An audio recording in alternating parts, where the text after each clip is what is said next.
While the concept of the diss track in music is mostly associated with the genre of hip-hop, the idea of songwriters using their art form to disrespect or call out other musicians, ex-lovers, business associates, politicians, or anyone they feel like deserves a musical tongue lashing is as old as music itself.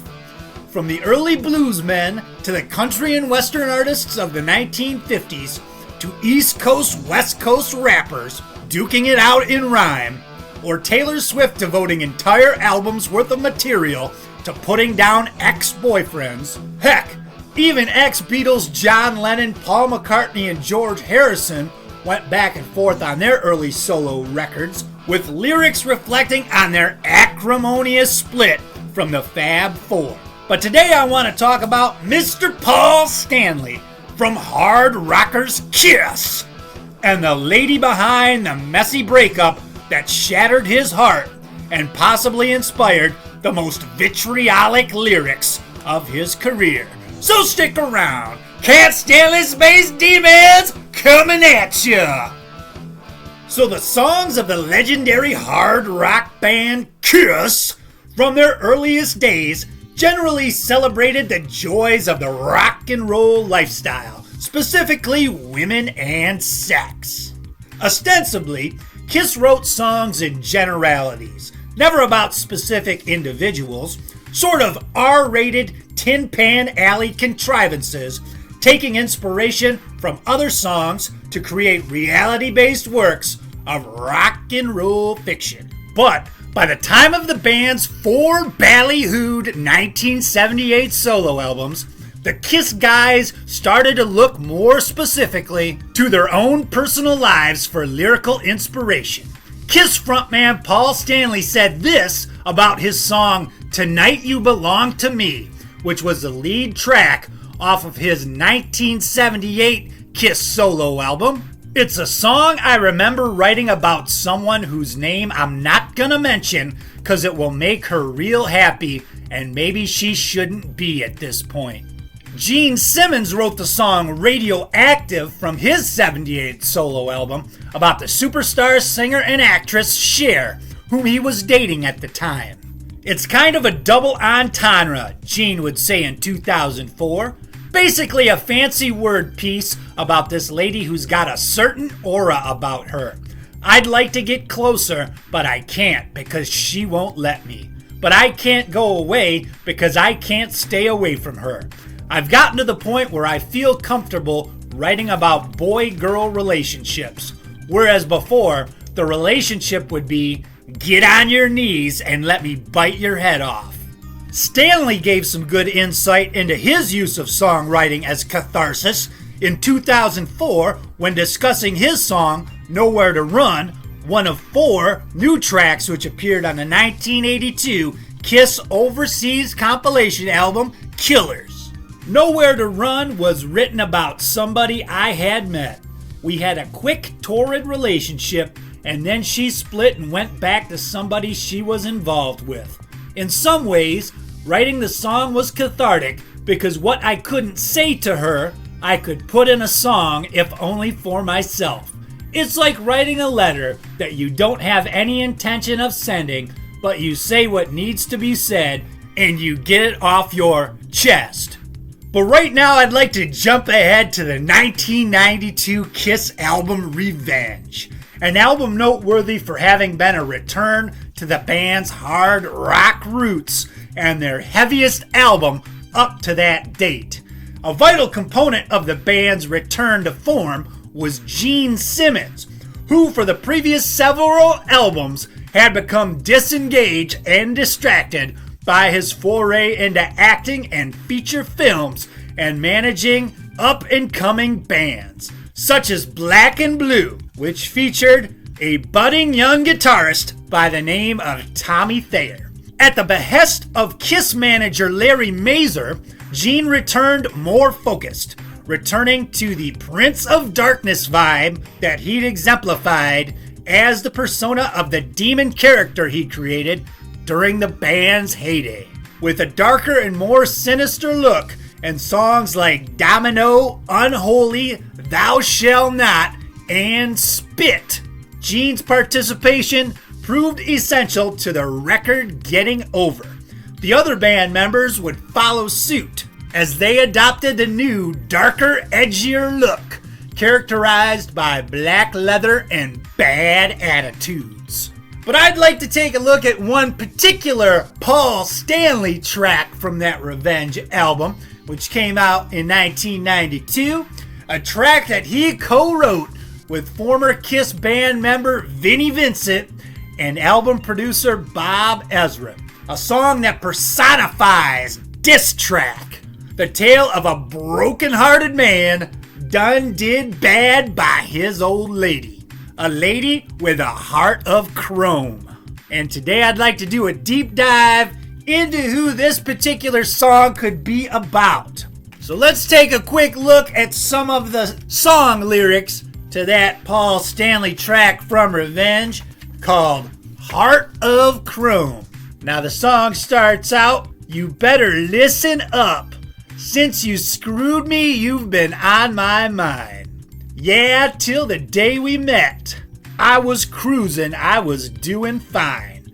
But now my world's gone crazy, and I think about you all the time.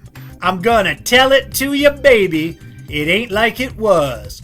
There'll be no ifs, ands, or maybes, only justice because, hey baby, I got an angry soul, I got a broken home. I'm gonna stick it in your heart of chrome." Now, Paul Stanley has dated some very famous chicks over the years, so I want to take a look at some of his relationship history, women he's talked about in his memoir, Face the Music, as well as some internet sources such as Who's Dated Who, who've tracked Paul Stanley's cocksmanship over the years, some cocksmanship that he has been outspoken about and proud of his number of conquests throughout his music career. Now, some of the more famous vitamin P Paul Stanley supplemented his carnal diet with back in the 1980s included actress Leslie Ann Warren, actress and singer Lisa Hartman, who was famous for being on the television primetime soap Knots Landing, and probably most famously his relationship with Donna Dixon from 1981 to 1982. Dixon famously ran off with her Dr. Detroit co-star, former Blues brother and future Ghostbuster Dan Aykroyd, whilst she was still dating the Star Child.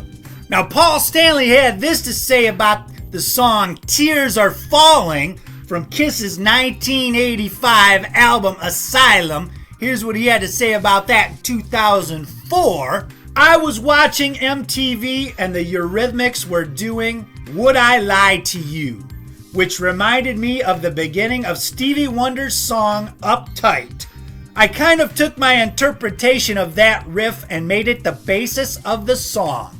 I had also finished a relationship with a girlfriend, and the song was pretty much about looking at somebody and knowing that it's over and that they are lying." Now, Stanley had dated the actress Lisa Hartman around that time, so it's quite possible that he'd written that song about her, and perhaps the dude she had been seeing around that time was the actor Barry Bostwick, who would later go on to be on Spin City with Michael J. Fox and tiger-blooded Charlie Sheen. Yes, I'm on drugs. It's called Charlie Sheen.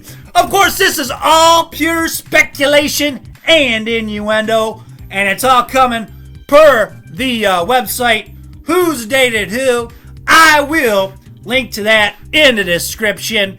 And interestingly enough, Paul sings in that second verse of Tears Are Falling, "Something is wrong as I hold you near. Somebody else holds your heart, yeah. You turn to me with your icy tears, and then it's raining. feels like it's raining. Barry Bostwick is raining down. I'm Mr. Paul Stanley. But actually listening to those lyrics, it's quite possible, even a couple years after the fact, maybe he was still singing about Donna Dixon. Maybe she had broken his heart so much that he still wasn't over it. And she was singing about how Danny Aykroyd, the future Ghostbuster, had her heart in his hands while Stanley was holding her tight. But let's go back to the 1992 song from that Revenge record, Heart of Chrome, and who it could possibly be about. Now, by the time Kiss recorded the album Revenge, Paul Stanley would already be involved with Pamela Bowen, to whom he would get married in July of 1992. Of course, they would have a son, Evan, who currently is performing music with Gene Simmons' son, Nick. They have a band together now and recording music. But I want to take a look at this song, Heart of Chrome. Now, Paul Stanley hasn't said that this song is about anyone specifically, but I want to take a look at the second verse of this tune, and then we'll discuss it a little more. Now, again, it is possible this is another one of those Tin Pan Alley contrivances. I mentioned the song's credited to 3 songwriters, but I do want to look at the second verse. Here's what Paul Stanley sings in the second verse of that song, Heart of Chrome. Yeah, you really made a fool out of me. Everybody knew you used me. I was just too blind to see. You taped our sexy conversations and sold them to the BBC. You told me people can't be trusted. You gotta watch the things they do. But if you still believe in justice, I'm gonna give it to ya. Give it to ya, ooh. Now, according to this website, Who's Dated Who, back in 1989, Paul Stanley was involved with British singer Samantha Fox, and in that lyric, he says the line about, you taped our sexy conversations and sold them to the BBC, the British Broadcasting Corporation, and of course, Samantha Fox was a British singer. And in Paul's memoir, Face the Music, he had said that the song Crazy Crazy Nights had become a hit in Britain, and he had started seeing Samantha Fox during that Crazy Nights tour. In that book, Paul tells a story about how her and Samantha had seen a performance of the Phantom of the Opera in London about a decade before Paul Stanley would take on that role as the Phantom in Toronto. He talks about how they went and seen that show, went back to the hotel room, and this was before the two of them had become intimate, and Samantha Fox invited Paul Stanley to have a bubble bath, and Paul Stanley gladly accepted. Now, was this inspired by Paul's real life, this relationship from 1989? Would he still be lingering on and singing about it for the 1992 album Revenge? Because another interesting thing, according to Wikipedia, Samantha Fox came out as lesbian in 2003, and she said that she didn't realize she was a lesbian until her mid-20s, which would have been the early 90s.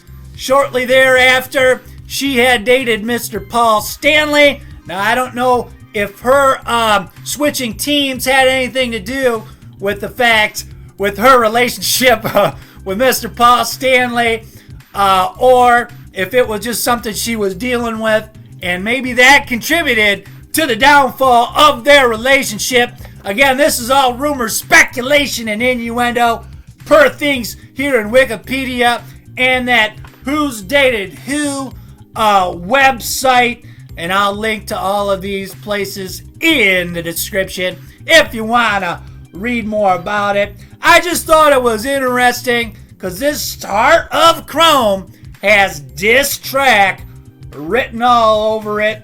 And Paul talks about how she made a fool out of him, this hypothetical woman. Now, it's possible that this song, again, it could be one of those Tin Pan Alley contrivances. It might not even be about anybody specific. But I just thought that reference to the BBC was very telling, being the fact that Samantha Fox is British. But again, rumor, speculation, and innuendo. What do you think? Do you think Heart of Chrome is a diss track aimed at Samantha Fox?